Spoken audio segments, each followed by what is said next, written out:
The U.S. Army successfully deployed its cutting-edge Stryker-mounted 50-kilowatt laser prototypes in Iraq, marking a key milestone in its air defense capabilities in the region. The system, known as the Directed Energy Maneuver Short-Range Air Defense, incorporates a 50-kilowatt RTX laser onto a Stryker vehicle, allowing it to defend against various aerial threats.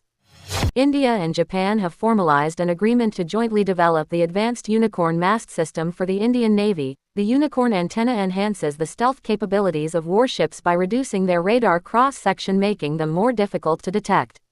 Ukrainian President Volodymyr Zelensky announced that Germany would deliver 6th Iris-T air defense system to Ukraine by the end of this year, enhancing Ukraine's ability to defend its airspace against Russian missile, drone and aircraft attacks.